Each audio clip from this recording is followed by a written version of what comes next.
किस्सा गोई में आपका स्वागत है। मैं हूं कथाकार और सुनाता हूं आपको एक और किस्सा।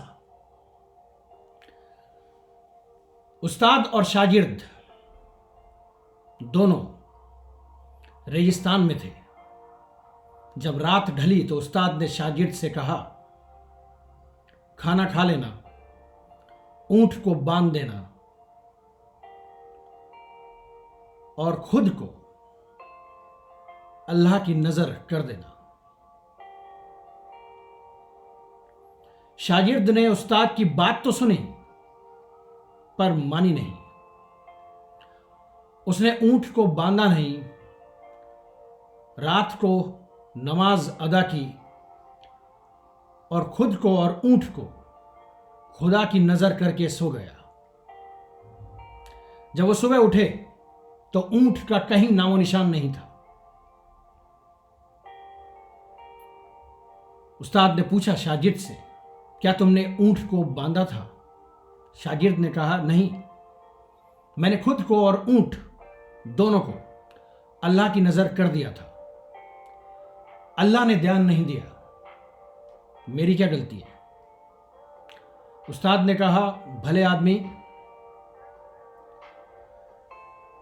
अल्लाह पर भरोसा करो पर पहले ऊंट को बांध दो, क्योंकि अल्लाह के पास कोई और हाथ नहीं बल्कि वो तुम्हारे ही हाथ हैं जिनके जरिए वो ऊंट को बांधना चाहता था। यह सबसे आसान तरीका था कि तुम्हारे हाथों से ही ऊंट बंधे। और अल्लाह पे भरोसा करना जरूरी है, नहीं तो पूरी रात तुम्हें नींद नहीं आती। खुद को परेशानी से बचाने के लिए ऊंट को बांधने के बाद अल्लाह पर भरोसा बहुत जरूरी है, क्योंकि ऊंट बांधने के बाद भी चोरी किया जा सकता है और तब अल्लाह की नजर काम आती है। और अगर ऊंट चोरी हो भी जाता तो उसके बाद हमें यह समझना चाहिए कि यही अल्लाह की मर्जी है। वो चाहता है कि हम पैदल रेगिस्तान पार करें।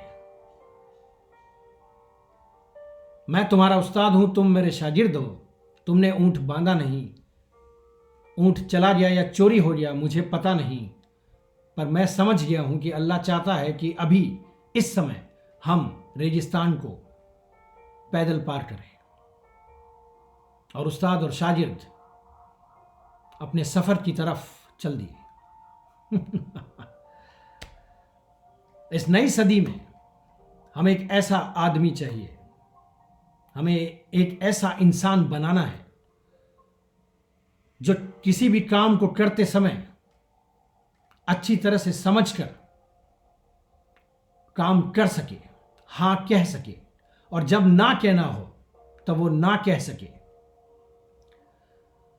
जब वो जाग रहा हो तो पूरी तरह से जाग कर काम कर सके, और जब वो सो रहा हो तो वो पूरी तरह से सो रहा हो।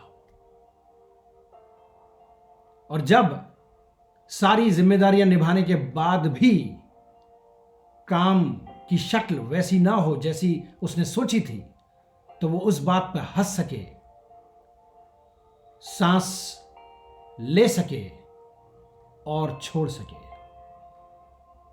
पूरी तरह से समझकर। शुभ रात्रि, शब बखैर। मिलते हैं फिर किसी दिन।